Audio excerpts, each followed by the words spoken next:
Pensa só, um novo mercado financeiro que movimenta bilhões de dólares.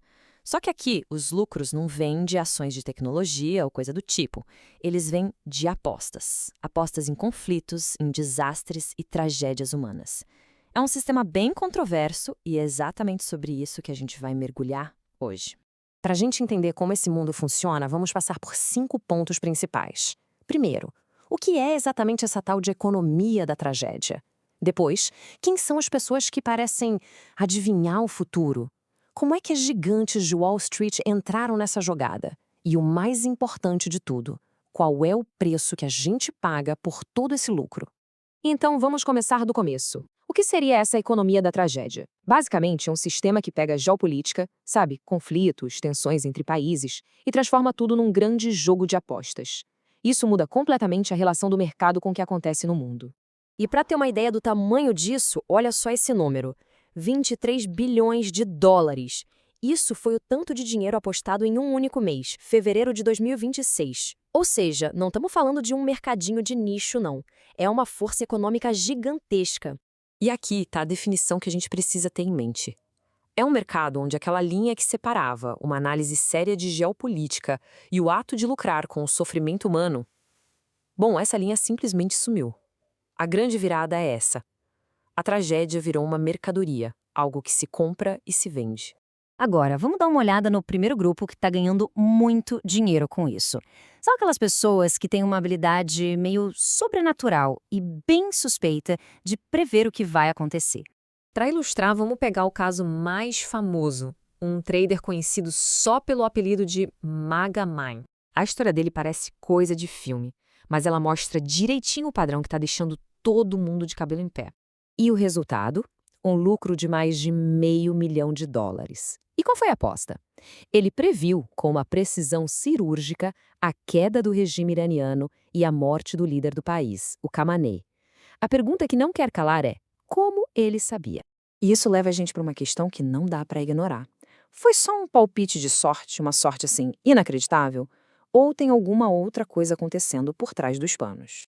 O padrão que começa a aparecer é bem claro.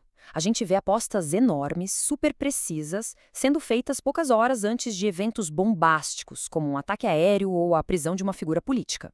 A suspeita, claro, cai sobre gente que tem acesso à informação privilegiada: militares, agentes de inteligência, diplomatas. E isso não é só teoria da conspiração, não. Já existe até um caso na justiça de reservistas de Israel que foram processados por usar segredos de Estado para lucrar exatamente nesses mercados.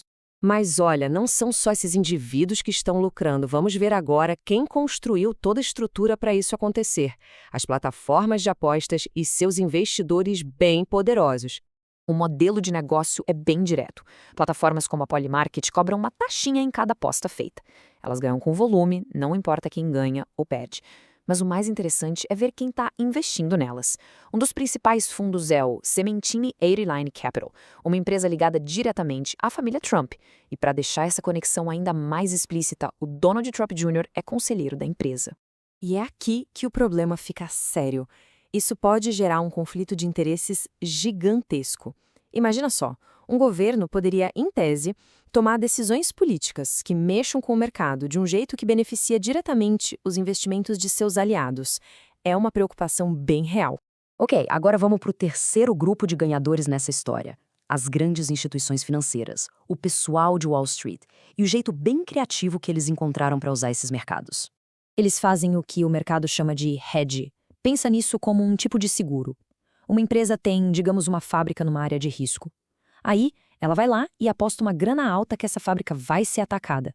Se o pior acontece e a fábrica é destruída, a perda do ativo físico é compensada pelo lucro que ela teve com a aposta. É uma lógica fria, para dizer o mínimo, mas do ponto de vista financeiro, funciona. Bom, até agora a gente falou de dinheiro, de estratégia, de lucro, mas por trás de cada aposta, de cada dólar ganho, tem um custo humano. Chegou a hora de falar sobre o preço ético que essa nova economia cobra. A pergunta é bem simples, mas é a mais importante. Por trás de cada transação, de cada gráfico que sobe, existe um custo real, um custo humano, que nenhuma planilha financeira consegue mostrar. O que a gente está vendo é a gamificação do sofrimento. É isso mesmo. Palavras pesadas como genocídio ou crise humanitária viram ativos financeiros.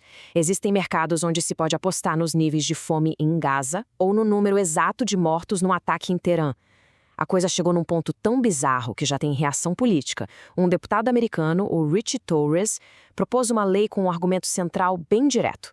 Quando você permite que as pessoas lucrem com a guerra, qual o incentivo que sobra para buscar a paz?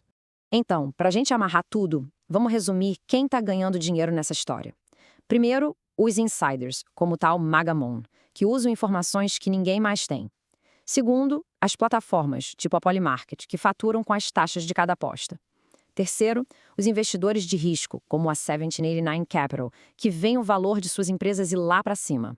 E por último, os hedge funds, os grandes fundos, que usam esses mercados para especular e também para proteger seus outros investimentos. E para fechar, essa citação é muito forte. No jargão financeiro, evento de liquidação é só o momento em que se vende um ativo. Só que aqui, a morte de um presidente ou o bombardeio de uma cidade vira esse evento. A desconexão com a realidade é total. A questão que fica no final não é só sobre finanças, é sobre a nossa própria humanidade. Quando a gente transforma a tragédia num ativo, o que é que sobra de valor de verdade?